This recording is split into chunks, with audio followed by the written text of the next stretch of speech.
नमस्कार, मैं चंद्रशेखर जोशी देवभूमि टुडे में आपका स्वागत है। उत्तराखंड को 9 नवंबर को 25 साल पूरे हो जाएंगे। 1 नवंबर से 11 नवंबर तक सिल्वर जुबली मनाई जा रही है। उत्तराखंड जिन सपनों के आधार पर बना, उत्तराखंड के निर्माण की जो नींव जिस विकास को लेकर रखी गई, जिस शिक्षा को लेकर रखी गई, जो सेहत को लेकर रखी गई, उसके क्या हाल है, इसको सिलसिलेवार तरीके से आज पहली सीरीज के रूप में हम तकनीकी शिक्षा, औद्योगिक शिक्षा की बात करेंगे। उत्तर प्रदेश से अलग होने के बाद जब 9 नवंबर 2000 को उत्तराखंड राज्य का निर्माण हुआ, उसके बाद से काफी कुछ गुणात्मक रूप में न सही, संख्यात्मक रूप से काफी कुछ बदलाव हुआ। औद्योगिक प्रशिक्षण संस्थान की हम बात कर रहे हैं। चंपावत जिले में औद्योगिक प्रशिक्षण संस्थानों की संख्या में तेजी से इजाफा हुआ।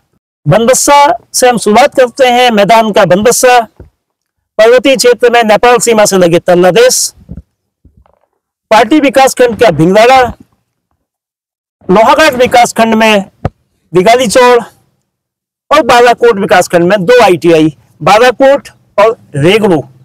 ये 6 ITI उत्तराखंड बनने के बाद खोले गए। संख्या बढ़कर 3 से 9 हो गई।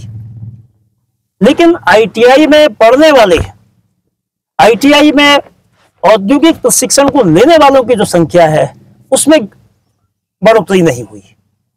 औद्योगिक प्रशिक्षण संस्थान में प्रशिक्षण के स्तर में इजाफा नहीं हुआ। और तो और न केवल पढ़ाने वालों की संख्या में कमी आई है, बल्कि मिनिस्ट्रियल जो स्टाफ है उसमें भी गिरावट आई है। इस वक्त चंपावत जिले के जो 9 ITI है उनमें महज 1/4 स्टाफ भी नहीं है। कार्मिकों की भारी कमी है, 3/4 पद खाली है। ये तो बात रही जो पढ़ाने वालों की, यानी कि ह्यूमन रिसोर्सेस की। जो सपने देखे गए थे कि लोग औद्योगिक प्रशिक्षण संस्थानों में शिक्षण पाएंगे और वो रोजगार भी पाएंगे, औद्योगिक विकास में अपना योगदान भी करेंगे, लेकिन हालात इस जिले के क्या है, और उस जिले की हम बात कर रहे हैं जो मॉडल डिस्ट्रिक्ट है। ऐसा मॉडल डिस्ट्रिक्ट तल्लादेश का ITI, लेकिन बच्चे तल्लादेश में नहीं पढ़ते हैं। तल्लादेश जो चंपावत से करीब 31 किलोमीटर की दूरी पर है, वहां मात्र 7 बच्चे इस वक्त एनरोल है। 7 बच्चे उस ITI में हैं, लेकिन वो पढ़ाई 2 बच्चे चंपावत में 31 किलोमीटर दूर पढ़ते हैं और 5 बच्चे चंपावत से 75 किलोमीटर, यानी कि कुल 86 किलोमीटर, तल्लादेश से 86 किलोमीटर की दूरी पर टनकपुर के ITI में पढ़ रहे हैं। तल्लादेश के ITI की नई इमारत बनी है, करीब 2 करोड़ रुपए से वो इमारत बनी, उसका कोई उपयोग नहीं हो रहा है। वजह क्या है? स्टाफ की कमी, बच्चों की कमी। लेकिन तल्लादेश के ITI के साथ ही ऐसी स्थिति है, ये भी नहीं है। दिगालीचौड़ ITI के भी ऐसे ही हाल है। दिगालीचौड़ ITI में दाखिले तो हो रहे हैं, लेकिन उस ITI के बच्चे भी चंपावत में आके पढ़ रहे हैं। करीब 30 किलोमीटर की दूरी उन बच्चों को अपने गांव के पास, अपने घर के पास के ITI के स्थान पर 30 किलोमीटर दूर चंपावत आना होगा। बात सिर्फ पर्वतीय क्षेत्रों की नहीं है। जो प्रवेश द्वार है बनबसा, जो मैदानी क्षेत्र है टनकपुर चंपावत जिले का सबसे पुराना और सबसे सशक्त इंफ्रास्ट्रक्चर इसका सशक्त है, जो बहुत संख्या के रूप में बहुत मजबूत है, ट्रेड के रूप में बहुत मजबूत है, वो ITI है। जहां से लोगों ने मोटर मैकेनिक्स से लेकर इलेक्ट्रॉनिक्स, इलेक्ट्रिकल और तमाम तरह के ट्रेड्स में प्रशिक्षण प्राप्त करने के बाद बड़ी नौकरियां पाई। टनकपुर ITI, जिसको स्मार्ट ITI बनाने की बात की जा रही है, स्मार्ट ITI का दर्जा देने की बात की जा रही है, वो कब बनेगा, कब उसमें प्रशिक्षण के लिए वो तमाम व्यवस्थाएं होंगी। बड़ी रकम उसमें खर्च की गई है, लेकिन उसके मॉडल बनने का जो इंतजार है, मॉडल बनने का जो सपना है, वो अभी पूरा नहीं हो सका है। बनबसा का ITI जो उधम सिंह नगर जिले से लगा चंपावत जिले का प्रवेश द्वार है। बनबसा के बच्चे, बनबसा के औद्योगिक प्रशिक्षण में एनरोल बच्चे बनबसा में नहीं पढ़ते हैं, वे 12 किलोमीटर दूर टनकपुर में पढ़ाई कर रहे हैं। ये नौबत अलग अलग वजहों से है। कहीं शिक्षक नहीं है, कहीं जमीन नहीं है, कहीं किराए में कमरे नहीं है। तल्लादेश, दिगाली चौड़ और बंदसा के ये हाल फिर भी ये बताते हैं कि इन स्थानों के ITI में पढ़ाने के लिए कहीं ना कहीं व्यवस्था की गई है। मगर चंपावत जिले के 3 ऐसे ITI भी है जिनमें प्रशिक्षण कार्य बीते 6 सालों से नहीं हो रहा है। बालाकोट का जो ITI है उसमें पढ़ाई बंद है, वो असंचालित है। इसी तरह से भिंगवाड़ा का ITI वो भी असंचालित है। बालाकोट और भिंगवाड़ा का ITI ये करीब 6 साल से इसलिए असंचालित है कि उनमें वो सुविधाएं नहीं है, उनमें इंफ्रास्ट्रक्चर नहीं है, उनमें अपने भवन नहीं है। वो किराए के इमारत में, किराए के भवन में चला करते थे। और एक ITI तो अजीबोगरीब दास्तान को लेकर सामने है, उत्तराखंड के मॉडल को भी बताता है, और वो है बालाकोट विकासखंड का रेगलू ITI। रेगलू ITI की स्थापना भी तकरीबन 20 साल पहले हो गई थी, लेकिन वो ITI कभी संचालित नहीं हो सका। उस ITI के कभी ताले नहीं खुले। उस ITI के जो कमरे थे, उसके जो ताले थे, वो सदैव बंद रहे। अब ये कहा जा रहा है कि इन तमाम औद्योगिक प्रशिक्षण संस्थानों को बेहतर करने के लिए, इन तमाम ITI को अपग्रेड करने के लिए, उसमें गुणवत्ता लाने के लिए कवायदें की जा रही है। और शुरुआत चंपावत के जिस जगह पे हम खड़े हैं उसी ITI से है।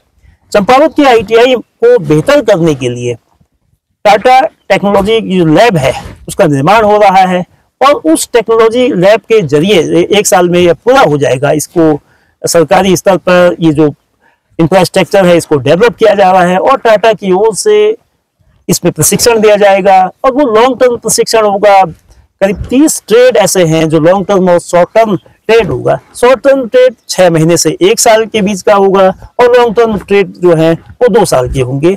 और ये भी दावा किया जा रहा है कि प्रशिक्षण को सफलतापूर्वक प्राप्त करने के बाद छात्रों को प्लेसमेंट भी दिया जाएगा, और बहुत मुमकिन है कि टाटा की ओर से ही वो प्लेसमेंट भी मिलेगा।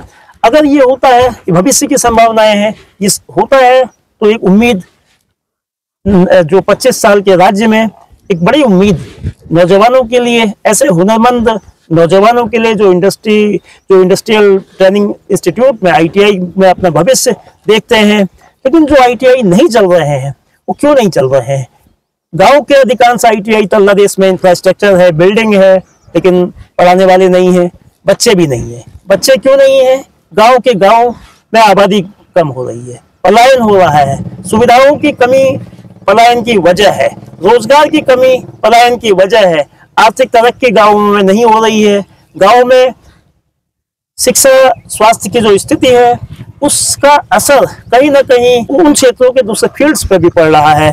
और ये जो ITI को लेकर जो तस्वीर उत्तराखंड में उभरी है कि ITI की संख्या में इजाफा हुआ है, और कई जगह इमारतें बनी हैं लेकिन वो काम नहीं आ रही है, उपकरण है उनका इस्तेमाल करने वाला कोई नहीं है। तो ये एक संकेत है कि किस तरह से औद्योगिक प्रशिक्षण संस्थानों को लेकर जो सरकारी नजरिया है, जो होना चाहिए और जो हो रहा है, उसके बीच जो फर्क है। चंपावत जिला औद्योगिक रूप से भी पिछड़ा है, और उसी तरह से जो औद्योगिक प्रशिक्षण संस्थान है औद्योगिक विकास की तर्ज पर ही फिलहाल की जो तस्वीर है वो ये है कि इसमें सुधार की बेहद जरूरत है।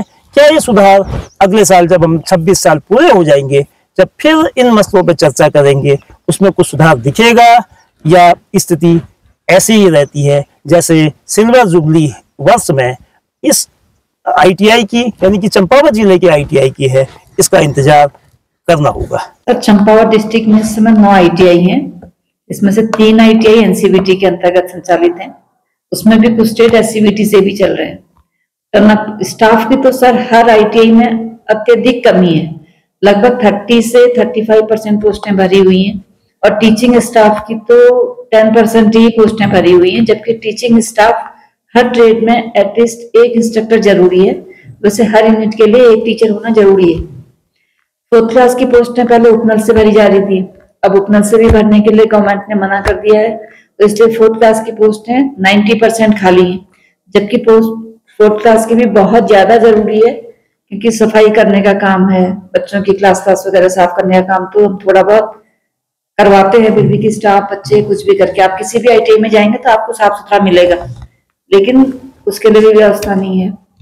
और स्टाफ के लिए अभी गवर्नमेंट ने कहा है कि 370 पोस्टें भरी हैं, बच्चे सिलेक्ट हुए हैं, लेकिन उसमें कुछ कोर्ट केस चल रहा है तो उसकी वजह से चल नहीं पा रहा है।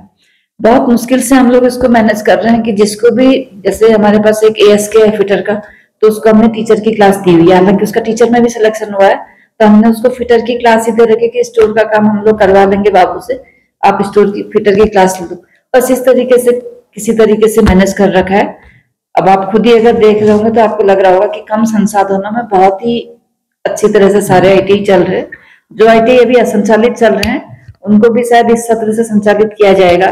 कई जगहों पर कोई भवन नहीं है, जैसे भिंगराड़ा में भवन नहीं है, बाराकोट में भी भवन नहीं है, लेकिन जमीन मिली हुई है, और रेगड़ू में तो जमीन भी नहीं है, अभी भवन भी नहीं है, तो उसके लिए भी चल रही है प्रोसेस। और कुछ जो अनपॉपुलर ट्रेड्स हैं उनको भी बंद करके उनकी जगह नए जो पॉपुलर ट्रेड्स हैं वो बनाने की चल रही है। और चंपावत ITI जो है, यहाँ पर पीछे टाटा टेक्नोलॉजी का भवन बन रहा है, जो कि नाबार्ड की सहायता से इंफ्रास्ट्रक्चर ITI को तैयार करके देना है। तो उसमें टाटा वाले जो हैं वो अपनी मशीनरी वगैरह लगा करके जो इस टाइम की है ना, न्यू टाइम वाली जो ट्रेड्स हैं उनको चलाएंगे। काफी अच्छे ट्रेड्स हैं, लेकिन अब फ्यूचर में देखेंगे। तो अभी जो 3 मुख्य ITI चंपावत जिले में है, तो इसमें जो प्रिंसिपल प्रभारी वगैरह है कितने हैं, सभी में है या व्यवस्था कैसे है? नहीं सर, पुराना चार्ज तो पोस्टें हैं, लेकिन अभी केवल एक मैं ही प्रिंसिपल हूँ और मुझे ही सारे ITI देखने पड़ते हैं, जबकि आपको पता है टनकपुर और चंपावत की डिस्टेंस इतनी है। आप और फिर रोड वाला में तो ट्रेवल करने का मतलब है बहुत ही ज्यादा परेशानी। यहाँ से जाओ तो टनकपुर में पहुंचते ही काम शुरू करना पड़ता है, जबकि सिर इतना घूम रहा होता है ना, मन नहीं करता करने का, लेकिन करना है। टनकपुर से जाओ तो यहाँ कभी मीटिंग अटेंड करने आना है, कभी कुछ भी करना है काम, यहाँ के भी देखने है, क्योंकि यहाँ भी पहाड़ में हमारे 7 ITI तो पहाड़ में है, 2 ITI केवल टनकपुर से चलती है, बनबसा टनकपुर। बहुत ही ज्यादा वर्कलोड है। फोरमैन की पोस्टें हैं, एक खेती खान में फोरमैन है, 2 टनकपुर में फोरमैन है और एक तल्लादेश में फोरमैन है, बाकी जगह फोरमैन की पोस्टें भी खाली है। तो 4 ITI आपके जो असंचालित है, भिंगराड़ा 3 सर, भिंगराड़ा रेगड़ू और बनबसा। बनबसा तो सर असंचालित भी नहीं कह सकते, क्योंकि बनबसा और टनकपुर में कुछ ऐसी डिस्टेंस है नहीं, तो बनबसा टनकपुर में संचालित हो रहा है और उसकी बिल्डिंग के लिए भी अभी मतलब वो 90% काम हो चुके हैं उसके, की अभी TAC गई हुई है, सचिव के स्तर पे है, वहां से आ जाएगा तो फिर उसका काम तो शुरू ही होना है अभी। तल्लादेश के कितने बच्चे चंपावत पढ़ रहे हैं और कितने बच्चे? सर तल्लादेश में 8 बच्चे थे पहले, उसमें से 2 बच्चों का भी सिलेक्शन हो गया गवर्नमेंट जॉब के लिए, तो अब वहाँ 6 बच्चे बचे हैं, तो उसमें से 4 बच्चे टनकपुर में पढ़ रहे हैं और 2 बच्चे यहाँ चंपावत में पढ़ रहे हैं, तो क्योंकि चंपावत के नजदीक के हैं तो उनको यहाँ पढ़ाया जा रहा है, जो टनकपुर के नजदीक के हैं उनको टनकपुर में पढ़ाया जा रहा है। ये भी हमारी अपनी अंदरूनी व्यवस्था है, क्योंकि जब हमारे पास टीचर ही नहीं है तो हम 6 बच्चों के लिए टीचर को वहां भेजने का तो व्यवस्था ही नहीं हो सकती, इसलिए क्या है कि यहाँ पढ़ाएंगे। तो जो स्टाफ की कमी वगैरह जो है, जो संसाधनों की जो कमी है, उसको लेके आप जो अपने उच्चाधिकारियों को अपने डिपार्टमेंट के स्तर पर पत्राचार करती है? सर वो लोग खुद भी परेशानी है, क्योंकि ये सब उनके स्तर की भी बात नहीं है, पोस्टिंग वगैरह करनी है तो ये जो प्रोसेस है उसी के अंदर होती है, लेकिन अभी क्योंकि काफी तेजी से काम चल रहा है कि कौशल विकास को आगे ले जाना है, इसलिए बहुत सारे पत्राचार चल रहे हैं कि पोस्टें भरनी है, बजट के लिए डिमांड करनी है, ये सब कुछ चल रहा है धीरे धीरे। तो वो लोग भी कॉपरेट तो करते हैं काफी, क्योंकि सबको पता है कि परेशानियां हैं हर जगह, और ये केवल चंपावत डिस्ट्रिक्ट में ही नहीं बल्कि पूरे उत्तराखंड में स्टाफ की बेहद कमी है। बाकी संसाधन तो वो लोग मदद करते ही हैं, लेकिन स्टाफ की तो पोस्टिंग गवर्नमेंट ही करवाएगी, जब भेजेंगे तो गई तो नहीं ना, इसलिए अभी प्रिंसिपल साइड से आ जाएंगे कुछ, मतलब हफ्ते 10 दिन में या हो सकता है महीने भर के अंदर कुछ नए प्रिंसिपल आ रहे हैं, तो वो कम से कम एडमिनिस्ट्रेशन तो संभाल ही सकते हैं ना।